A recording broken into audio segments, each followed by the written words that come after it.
Bom dia a todos e todas. Bom dia, Adriano. Eu sou Patrícia Moreira, sou coordenadora de Processos em Segurança no IBRAM e darei continuidade à nossa programação aqui dessa manhã. É uma discussão tão rica, né? Já iniciamos aqui com a gestão dos riscos do negócio e continuaremos agora com a segurança de processos. Antes de iniciarmos, eu gostaria de dar alguns recados. Nós temos um app da Expo IBRAM 2025, está disponível nas lojas, na loja do aplicativo, né, o iOS e Android. Contém o mapa da feira, as programações paralelas, entre outras atrações. E para envio de perguntas aos painéis, nós temos um QR Code que fica ao fundo aqui da apresentação, para perguntas dos painéis, assim como avaliação do congresso também. Tá? Agora teremos uma palestra.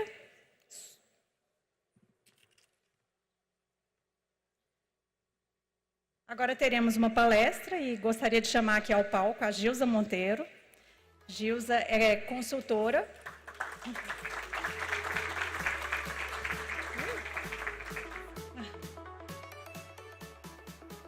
Gilza é consultora da consultoria e assessoria.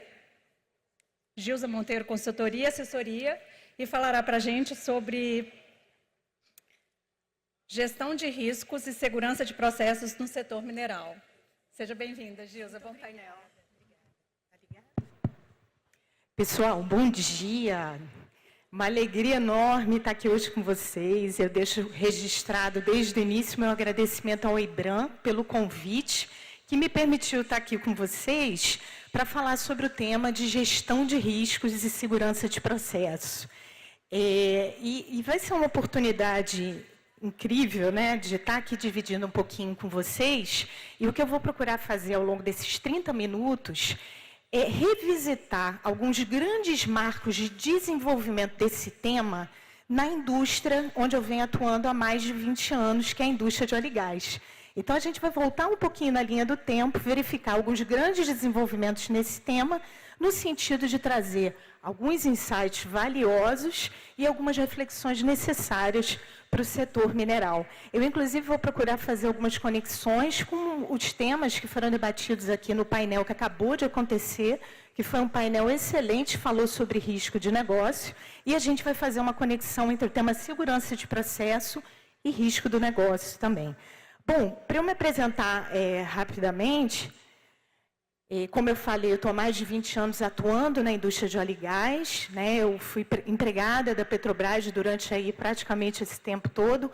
Hoje já não estou mais na empresa, mas a Petrobras realmente foi a minha grande escola. Hoje eu atuo com a parte de segurança de processo, fatores humanos e organizacionais. E o que eu vou procurar fazer aqui com vocês é algo que eu já venho fazendo na minha carreira há muito tempo, desde o início.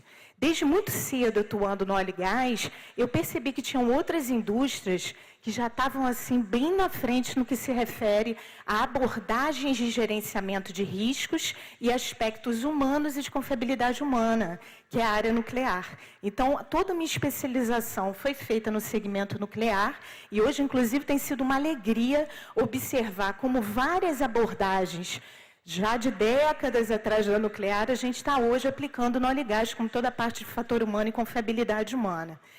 E desde cedo eu também percebi que se eu quisesse melhor compreender os fatores que influenciam comportamentos das pessoas nas organizações, a forma como a gente percebe os perigos, identifica os riscos e age sobre eles, e a gente que vem da área de exatas, pessoal, eu não sei vocês, mas eu observo, vou falar por mim, a gente tem uma tendência, né, com essa lente da engenharia que a gente desenvolveu, a achar que as nossas decisões são sempre muito racionais, né? Tudo aquilo que a gente faz numa organização é muito racional, quando na realidade, às vezes, a racionalidade é um componente diminuto nos fatores que levam a uma tomada de decisão na organização. Então, para estudar seres humanos trabalhando juntos numa organização, eu tirei um pouquinho a minha lente da engenharia e fui lá na área de ciências humanas e sociais desenvolver uma outra lente para enxergar o mundo. Então, trabalhei por um ano na Universidade da Austrália com um grande sociólogo, que é o professor Andrew Hopkins, O Andrew foi uma das pessoas convidadas pelo ICMM para desenvolver o padrão global de gerenciamento de rejeitos, que acredito que hoje vocês, né, utilizem. E quando eu estava lá na Austrália, ele desenvolveu, a gente discutia também um tema, que é o tema das estruturas organizacionais e como a maneira como a segurança é desenhada no organograma de vocês, como isso pode facilitar ou até não facilitar tanto assim os processos decisórios, mas, acima de tudo, o poder de influência que essa função vai ter nas decisões estratégicas de uma organização. Então, esse livrinho azul que eu deixo aí para vocês é um livro que ele publicou em 2019, que fala sobre como as estruturas impactam a cultura e os processos decisórios de segurança numa organização. E eu vou explorar um pouquinho disso aqui ao longo aqui da palestra com vocês. Bom, vamos começar do início. Eu estou falando do tema segurança de processo. O que vem à sua cabeça com a palavra? Qual é a expressão que volta imediatamente à sua cabeça quando você pensa em segurança de processo, né? Faz uma reflexão. O que voltou à sua cabeça? Bom, eu fiz essa pergunta para um grupo de profissionais de uma empresa de óleo e gás, que eu estava promovendo uma jornada de capacitação em segurança de processo, e voltou essa nuvem de palavras aqui. E essa nuvem de palavras vai nos ajudar a construir aqui o conceito de segurança de processo. Então, vocês notem comigo que volta ali a questão de grandes acidentes. E a segurança de processo é exatamente o ramo da segurança que está focado naqueles eventos que têm uma baixa frequência de ocorrência, voltou lá também na nuvem de palavras, mas que, quando acontecem, têm um potencial catastrófico, né? Voltou ali também, né, e quando eu estou na indústria de óleo e gás, a tipologia acidental, né, de maior severidade que a gente pode ter nas nossas instalações são tipologias acidentais geralmente relacionadas a grandes incêndios e explosões. E é bem natural a gente imaginar que há uma preocupação com precursores desses acidentes maiores, né, e substâncias perigosas, quando elas vazam, quando elas vão para a atmosfera de uma forma não planejada ou não controlada, ou, em outras palavras, quando ocorre o evento que a gente chama de perda de contenção primária, no inglês aquela sigla, Loss of Primary Containment, porque enquanto as substâncias perigosas, e não é só substância, energia, enquanto as energias perigosas estão contidas e controladas pelas tubulações, pelos equipamentos, eu estou gerindo risco. Quando eu perco essa contenção primária, imediatamente eu experimento um grau de dano e esse cenário pode evoluir para algo maior. Então, por isso, essas palavras voltaram. Segurança de processo é algo que a gente faz com base em risco. E para gerir risco, eu preciso, já fazendo uma conexão com o painel anterior, me antecipar aos possíveis cenários acidentais, respondendo 3 perguntas-chave de um processo de análise de risco. O que pode dar errado? Caso ocorra, quais as consequências? Qual a chance disso ocorrer? E é a partir da resposta a essas perguntas que a gente estabelece medidas de controle, barreiras, camadas de proteção que vão ter a capacidade de interromper um cenário acidental, caso ele ocorra, ou minimamente reduzir a sua consequência.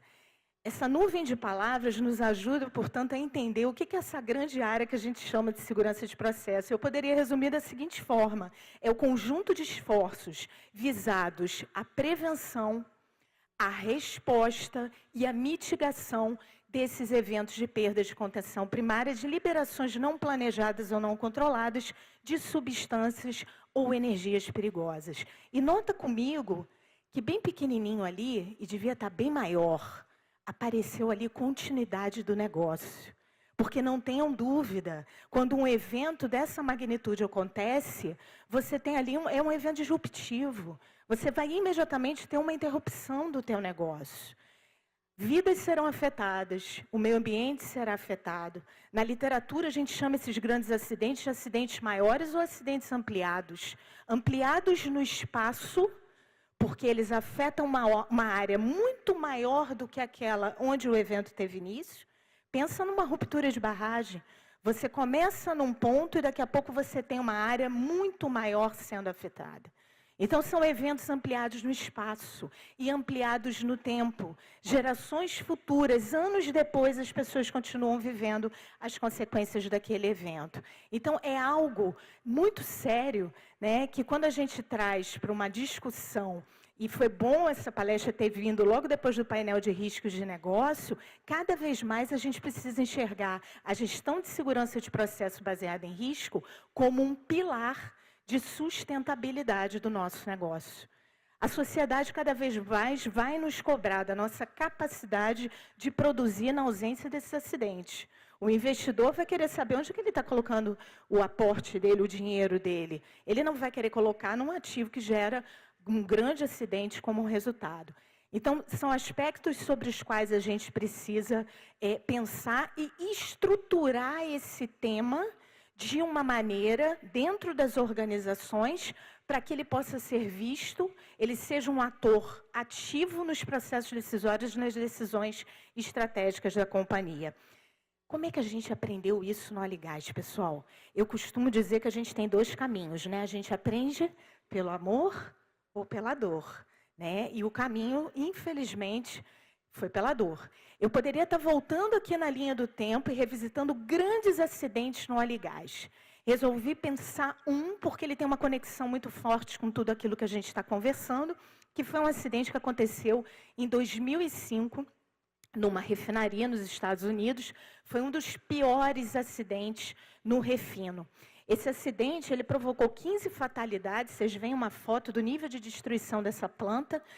Foi um acidente que aconteceu na partida de uma unidade de processo e tinham sido colocados trailers para acomodar uma série de pessoas. Eram contratados que estavam vindo para uma campanha de manutenção que a refinaria ia passar, e esses trailers foram colocados ali numa área muito próxima a essa unidade, que sofreu essa perda de contenção. Houve uma liberação de nafta, similar à gasolina, num cenário que evoluiu para um incêndio, para uma explosão. E essa explosão varreu esses trailers, daí o número de fatalidades. O processo de investigação concluiu o seguinte: essa refinaria era uma refinaria da empresa BP.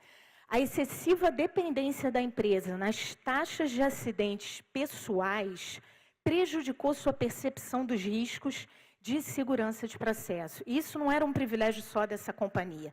Na época, na indústria de óleo e gás, só se adotava aqueles indicadores clássicos de segurança ocupacional, que eu tenho certeza que vocês têm nas organizações de vocês.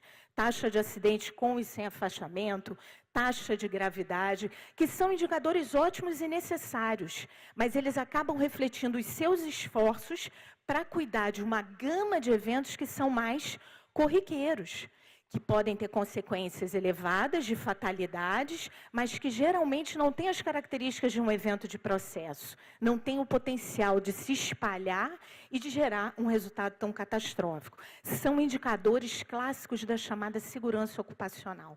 Até aquele momento, a indústria de óleo e gás, ela não tinha ainda organizado os seus esforços de segurança de processo, não havia nenhuma definição clara para o tema. Foi também resultado do processo de investigação a seguinte conclusão: que o Conselho de Administração da companhia não assegurou a implementação de um sistema de gestão de segurança de processo. É a partir daí que várias instituições de referência na indústria de óleo e gás, o Instituto Americano de Petróleo, o Centro de Segurança Química de Processo, o CCPS, o IOGP, que é a Organização Internacional de Produtores de Óleo e Gás, eles se reúnem e publicam várias práticas onde passa a haver uma definição mais clara do que era segurança de processo e quais seriam os elementos de gestão que precisariam funcionar de maneira integrada para eu cuidar melhor desse tema. E surge também uma proposta de indicadores. Indicadores que estão de olho agora não na taxa de acidentados com e sem afastamento, mas indicadores de eventos que são os precursores dos grandes cenários acidentais dessa indústria, que são os eventos de liberação não planejada ou não controlada de substâncias ou energias perigosas. Surge, então, uma estrutura baseada naquela pirâmide que vocês estão vendo na tela, com indicadores reativos. Quanto mais eu me aproximo do topo, eventos de perda de contenção de maior magnitude, eu vou descendo, o caráter de proatividade dos indicadores aumenta. Então, eu vou monitorar também aqueles eventos que não evoluíram para uma perda de contenção, mas tinham potencial para.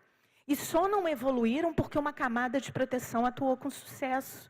Então, monitorar os eventos em que as camadas estão atuando também é importante. E, finalmente, na base, processos de trabalho críticos à segurança. Como estão as nossas análises de risco de processo, as nossas gestões de mudança, as nossas investigações de acidente? Tudo isso precisa ser visto. A garantia de integridade dos ativos, testes, inspeções, manutenções. Eu estou fazendo conforme planejado e qual o resultado que isso está me gerando? Gilza, fica tranquila, eu tinha que testar as válvulas da minha plataforma, testei de acordo com o planejado, todas as válvulas. Maravilha. Qual foi o resultado? E 95% delas falhou no teste. Opa, eu tenho um problema. Então, não basta monitorar a realização dos processos de trabalho críticos à segurança, como também o resultado. Pessoal, eu fiquei muito feliz quando eu vi, porque essa figurinha dessa pirâmide eu poderia ter extraído de diversas referências do óleo e gás, mas eu extraí de uma referência do IBRAM. O IBRAM, desde o ano passado, publicou essas diretrizes para gerenciamento de segurança de processo na mineração, que já faz um compilado de muito do que se aprendeu, e eu vi muito do óleo e gás aqui, muito do aprendizado de outras indústrias, sendo transposto agora para a área de mineração. Mas fica a minha pergunta, qual é o nível de maturidade desse tema na tua organização? Eu vou jogar aqui algumas perguntas para reflexão.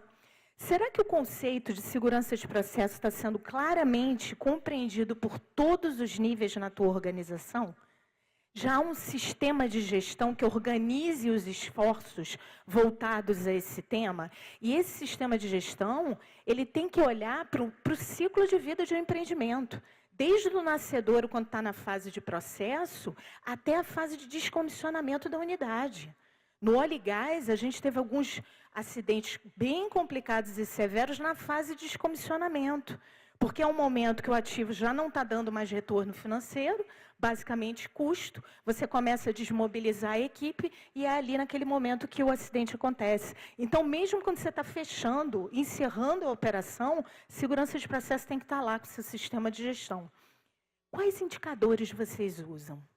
Vocês já estão usando indicadores de segurança de processo para que sirvam como sinais antecipados de problemas nessa temática, ou continuamos ainda levando para cima apenas o reporte de indicadores de segurança ocupacional? Você já tem uma função de segurança de processo estabelecida na tua organização? E como é que ela está desenhada no organograma? Porque estrutura, pessoal, é uma distribuição de poder na organização. E dependendo de como a tua função está desenhada, ela vai ter maior ou menor poder de influenciar as decisões estratégicas da tua organização. No painel anterior, se reforçou a importância de uma governança, de um bom fluxo de comunicação, o reporte das má notícias que a pessoa lá na ponta às vezes tem, e que se ela consegue reportar, e isso sobe na organização para alcançar alguém que pode tomar uma decisão e agir sobre aquele sinal, eu posso estar ali evitando um grande acidente. Mas os fluxos de comunicação, as decisões, quem participa de um processo decisório, a estrutura vai influenciar isso. Fica também a minha pergunta, essa função está sendo reconhecida, valorizada e tem uma participação ativa na sua organização? Então, eu daqui para frente, eu vou focar nessas duas últimas questões, fazendo uma conexão muito forte, com o painel anterior, onde se falou da importância da governança, da comunicação e do reporte de notícias e de sinais antecipados de que algo pode não estar bom, da transparência nessa comunicação e numa palavrinha fantástica que foi dita no painel anterior, independência. Independência das pressões do negócio, para que a melhor informação possa ser posta para uma tomada de decisão. E a gente aprendeu tudo isso que eu estou falando, e eu vou explorar aqui o caso também de outro grande acidente da mesma empresa. Vocês notem que eu falei de um evento de 2005, ocorrido numa refinaria da BP. E anos depois, em 2010, ocorre a pior catástrofe ambiental da indústria de óleo e gás, que foi o evento de vazamento de óleo lá em Macondo, no campo de Macondo, no Golfo do México, né? O blowout ele é um influxo não controlado de óleo lá do reservatório no fundo do mar para a superfície. Uma liberação não planejada ou não controlada que acaba evoluindo para incêndio e explosão, que simplesmente acabou com essa sonda, né, que era a Deepwater Horizon, e levou a 87 dias de vazamento de óleo no mar. Se você pega um gráfico e você olha a ação da BP durante esse intervalo de tempo, uma trajetória ascendente e uma queda mais vertiginosa a cada tentativa mal sucedida de conter esse vazamento. Esse evento ele foi investigado pelo sociólogo com que eu trabalhei, ele deu apoio à comissão de investigação, uma delas, né? E ele diz nesse livro, que virou um livro de cabeceira de quem é do óleo e gás, principalmente do pessoal que trabalha com intervenção em poços, e ele diz o seguinte: na época do acidente de Macondo, a BP estava entre as empresas de óleo e gás mais descentralizadas do setor. E aí eu preciso explicar o que eu quero dizer com isso. Essa figurinha aqui embaixo vai nos ajudar. Descentralização, pessoal, significa dispersão de autonomia para decidir. Né? Uma empresa muito descentralizada, ela pode ser vista, né, como várias caixinhas que parecem assim empresas independentes que se ligam por um setor corporativo que estabelece metas do negócio e estabelece também, lá com o seu setor corporativo, com seus técnicos, algumas diretrizes de segurança que vão, então, ser desmembradas em cada uma dessas caixinhas. Mas cada uma dessas caixinhas, você tem aqui um gestor, né, seja de um ativo, de uma área de negócio, está ali circulado, essa pessoa ela tem total autonomia para tomar as suas decisões. É claro que muitas das vezes ela vai precisar de um corpo técnico para suportá-la nessas decisões, e ela tem esse grupo. A gente vê essa mini caixinha azul aqui, ó, representando, por exemplo, um grupo de profissionais de segurança de processo que vai suportá-lo nas decisões. Eles estão diretamente subordinados a esse gestor. Esse gestor que tem que responder por volumes de produção, redução de custos, atendimento de prazos e segurança. Naturalmente, você cria situações de conflito e as pessoas técnicas estão diretamente subordinadas a eles. Numa estrutura descentralizada, o corporativo ele é mais enfraquecido e às vezes nem participa dos processos decisórios que estão ocorrendo a nível do ativo. E vale a gente lembrar que quem está no corporativo consegue enxergar tudo que está acontecendo nessas várias caixinhas. Então, muitas das vezes, um cenário acidental que aconteceu na caixinha B ainda não aconteceu na caixinha A. Então, as pessoas que trabalham na caixinha A podem não ter aquela experiência, de maneira que consultar quem tem essa visão global da empresa e quem tem a visão de construção das normas, né, e das boas práticas de segurança de processo pode ser uma boa providência, mas numa estrutura descentralizada isso pode não ocorrer. Na figura do lado, a gente já veria uma estrutura mais centralizada, com um corporativo fortalecido, participando ativamente das decisões que ocorrem a nível dos ativos. A BP ela se descentralizou, né, durante várias décadas. Isso trouxe vantagens econômicas, competitivas, porque vocês podem imaginar que numa estrutura em que eu não tenho que consultar ninguém em outro setor, né, as decisões estão diretas no ativo, o processo decisório é mais rápido. Eu posso aproveitar soluções que estão, por exemplo, nas localizações geográficas onde esses ativos estão operando, podem ser de mais baixo custo. Então, tem vantagens competitivas, né? Mas isso acabou eliminando o que eu vou chamar aqui de checks and balances, freios e contrapesos nos processos decisórios. Pessoas que têm um olhar mais técnico e que precisam ter uma independência maior das pressões do negócio, participando do processo decisório para que esse processo tenha freios e contrapesos e possa gerar uma qualidade melhor na decisão. Se a gente volta no acidente que eu coloquei anteriormente, foi dito lá o seguinte: O gerente da refinaria tinha uma enorme autonomia na condução dos negócios.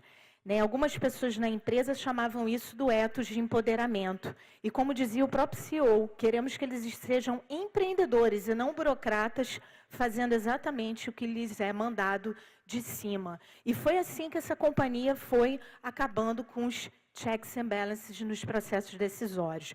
O que fez a BP depois desse acidente? Que ela precisava dar uma resposta ao mercado. Essa figurinha aqui eu tiro do relatório de sustentabilidade de 2011. Eu deixei no inglês, a gente vai traduzir aqui ao longo da minha fala, mas ela mostra toda a reestruturação organizacional que a BP promoveu no sentido de recuperar a sua governança, o seu bom fluxo de comunicação e uma melhor qualidade nos processos decisórios. Ela cria, pessoal, uma função centralizada de segurança e risco operacional. Vocês veem no verde claro a linha do negócio e vocês veem aqui no verde escuro essa função de segurança. E eu não sei se vocês estão notando se tem alguma coisa chamando a atenção de vocês nessa figura, porque tem aqui uma simbologia muito forte. Nota comigo aquela linha pontilhada ali, ó.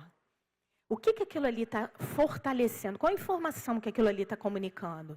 Independência.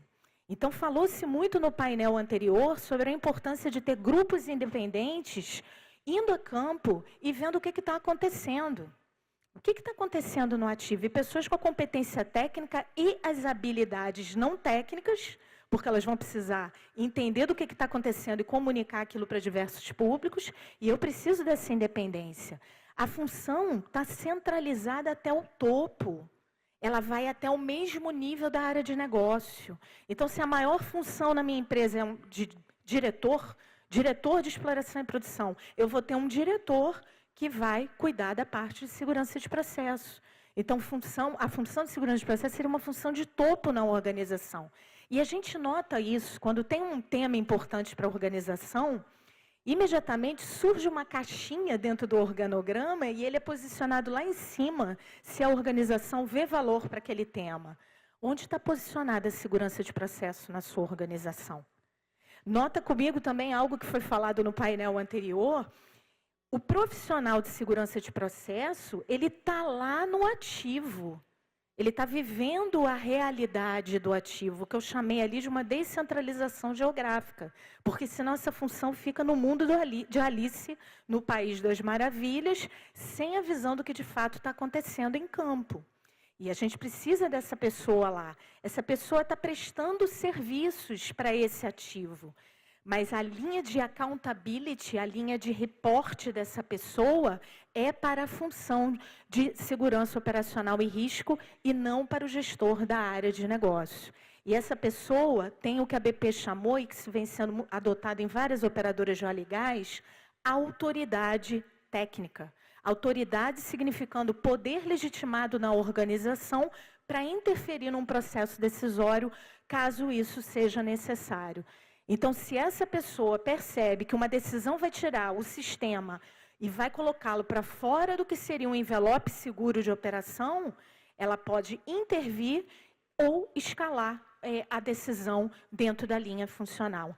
Nas palavras da BP, isso aqui é uma tradução do relatório de sustentabilidade. Como é que eles descrevem o funcionamento dessa estrutura? As unidades operacionais continuam responsáveis por garantir operações seguras, confiáveis e em conformidade, trabalhando em colaboração com especialistas da área de segurança e riscos operacionais destacados para orientação. Essas unidades estão sujeitas a novos níveis independentes de supervisão e garantia, algo que foi muito dito no painel anterior. A necessidade de uma governança bem estruturada, independência para quem está olhando para os riscos de grandes acidentes e participação ativa nos processos decisórios. E as equipes, elas têm autoridade para intervir caso seja necessário, que é a questão da autoridade, do poder legitimado dentro da organização. Então, esse foi o rearranjo que uma organização que viveu não apenas mas 2 grandes acidentes num curto intervalo de tempo foi uma das medidas para dar uma resposta e mudar a forma como as coisas eram feitas nessa organização, ou, em outras palavras, a cultura dessa organização. A gente começa a ver aqui, pessoal, que estrutura organizacional é um arranjo institucional. O que é isso? Um arranjo estabelecido pela alta liderança da organização, que existe independente de nós que vivemos na organização. Às vezes, raramente a gente pensa sobre eles, sobre esses arranjos, mas eles influenciam demasiadamente a forma como a gente se comporta, os fluxos de comunicação, quem participa das decisões e com que nível e poder de influência nas decisões. Então, Gilza, você deu agora uma receita de bolo. Basta eu voltar para a minha organização e reestruturar a função de segurança de processo seguindo essa receita de bolo? Longe disso, pessoal. Eu destaquei aqui algumas características importantíssimas dessa função. Independência, tem que ser uma função no topo, já que o assunto é importante, né? A gente não diz que isso é importante, prevenir, mitigar e responder a grandes acidentes, se é importante estar no topo da organização. E autoridade técnica. Como isso vai ser desenhado é uma questão de cada organização. O que não dá mais é para a gente deixar de pensar sobre isso. É voltar para as organizações, olhar para como a função existe, segurança de processo já existe na sua organização, e se existe, como é que ela está na estrutura e que resultados essa estrutura está produzindo. Eu vou fechar aqui com uma frase que eu gosto muito, de um professor do MIT, o Otto Scharmer, que nesse livrinho que eu deixo como referência, ele diz o seguinte: a qualidade dos resultados alcançados por qualquer sistema é uma função da qualidade da conscientização a partir da qual as pessoas nesses sistemas operam. Então, eu espero do fundo do meu coração que esses 30 minutos que nós tivemos juntos, e foi uma honra estar aqui com vocês, tenham servido para aumentar o nível de compreensão e o nível de conscientização de vocês acerca do tema segurança de processo, da forma como ele está estruturado, da relevância, que insights valiosos tenham sido gerados e que vocês voltem para as organizações para que esses insights possam ser materializados em ações de melhoria e prevenção dos grandes acidentes, que é tudo que a gente quer ver. Muito obrigada aí por esse momento, foi um prazer estar aqui com vocês.